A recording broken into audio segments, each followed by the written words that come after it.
Assalamualaikum warahmatullahi wabarakatuh.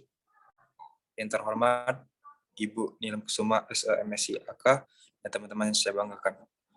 Pertama-tama marilah kita panjatkan puji dan syukur atas kehadiran Allah Subhanahu wa taala karena atas berkat dan rahmat dan hidayahnya kita dapat berdiskusi di pagi yang cerah ini. Salawat serta salam tidak lupa juga kepada junjungan Nabi besar kita Nabi Muhammad SAW. Baiklah, langsung saja kami dari kelompok 10 akan mempresentasikan hasil diskusi kami tentang akuntansi pajak atas liabilitas yang akan dibacakan oleh Calvin Stephen. Untuk saudara Calvin Stephen, kami persilakan.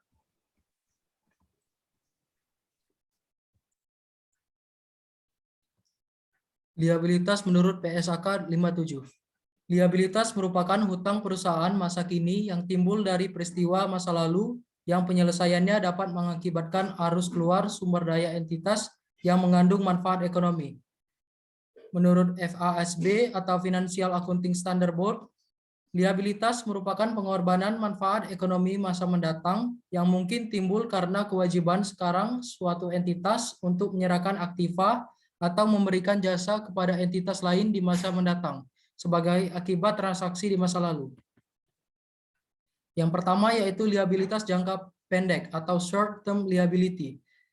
Liabilitas jangka pendek adalah liabilitas yang diharapkan akan dilunasi dalam waktu 1 tahun atau 1 siklus operasi normal perusahaan dengan memperhatikan mana yang lebih lama. Suatu liabilitas diklasifikasikan sebagai liabilitas jangka pendek dengan persyaratan. Yang pertama yaitu entitas mengharapkan akan menyesuaikan liabilitas tersebut dalam siklus operasi normalnya. Yang kedua, entitas memiliki liabilitas tersebut untuk tujuan diperdagangkan. Berikutnya, liabilitas tersebut jatuh tempo untuk diselesaikan dalam jangka waktu 12 bulan sebelum periode laporan. Yang keempat, entitas tidak memiliki hak tanpa syarat untuk menunda penyelesaian liabilitas selama sekurang-kurangnya 12 bulan setelah periode pelaporan. Yang kedua yaitu liabilitas jangka panjang atau long term liability. Liabilitas jangka panjang merupakan liabilitas yang jatuh temponya lebih dari 1 tahun buku dan sumber pembayarannya tidak diambil dari aktiva lancar. Liabilitas jangka panjang biasanya dicatat berdasarkan perjanjian kredit yang meliputi 1.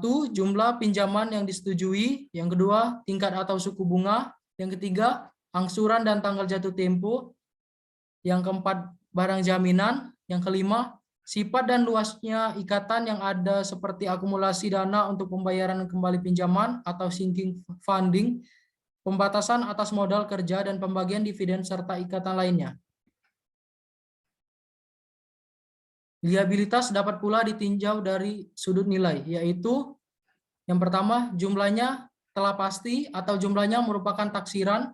Pada umumnya, utang perusahaan tergolong pada kelompok ini, karena jumlah serta statusnya telah ditetapkan dalam perjanjian.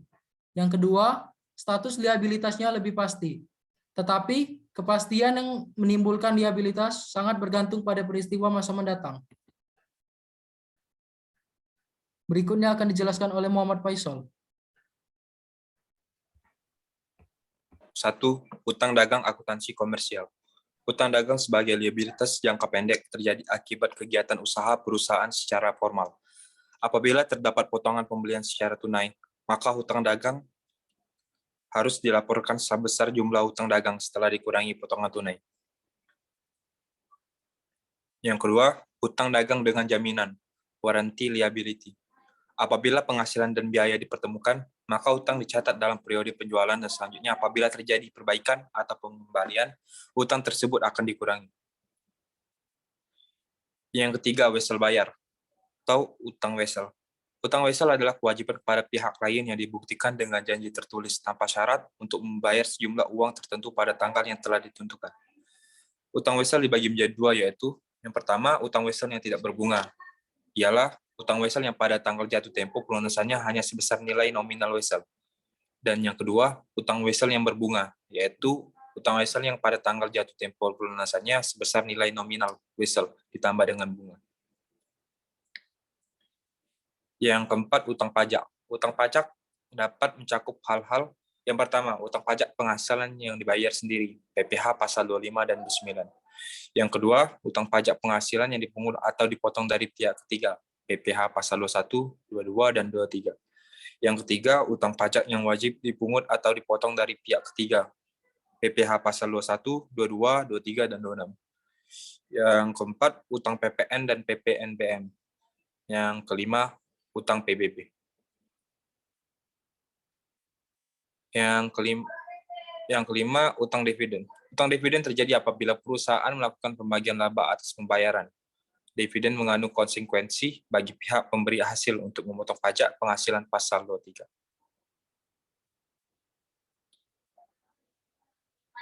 Peraturan Menteri Keuangan Republik Indonesia nomor 169/PMK 010/2015 tentang penentuan besarnya perbandingan antara utang dan modal perusahaan untuk keperluan perhitungan pajak penghasilan. Yang pertama, untuk penghitungan pajak penghasilan ditetapkan besarnya perbandingan antara utang dan modal bagi wajib pajak badan yang didirikan atau bertempat kedudukan di Indonesia yang modalnya terbagi atas saham-saham.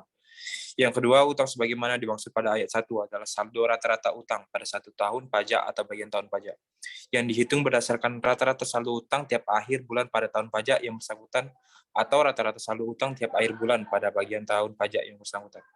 Dan yang ketiga, saldo utang sebagaimana dimaksud pada ayat kedua meliputi saldo utang jangka panjang maupun saldo utang jangka pendek, termasuk saldo dagang yang dibebani bunga. Yang keempat, modal sebagaimana dimaksud pada ayat 1 adalah saldo rata-rata modal pada 1 tahun pajak atau bagian tahun pajak yang dihitung berdasarkan rata-rata saldo modal tiap akhir bulan pada tahun pajak yang bersangkutan atau rata-rata saldo modal tiap akhir bulan pada bagian tahun pajak yang bersangkutan. Dan yang kelima, saldo modal sebagaimana dimaksud pada ayat keempat meliputi ekuitas sebagaimana dimaksud dalam standar akuntansi keuangan yang berlaku pada pinjaman tambah bunga dari pihak yang memiliki hubungan istimewa. Terima kasih. Sekian presentasi dari kami. Lebih dan kurang kami mohon maaf. Pada Allah kami mohon ampun. Wabillahi taufiq wal hidayah. Wassalamualaikum warahmatullahi wabarakatuh.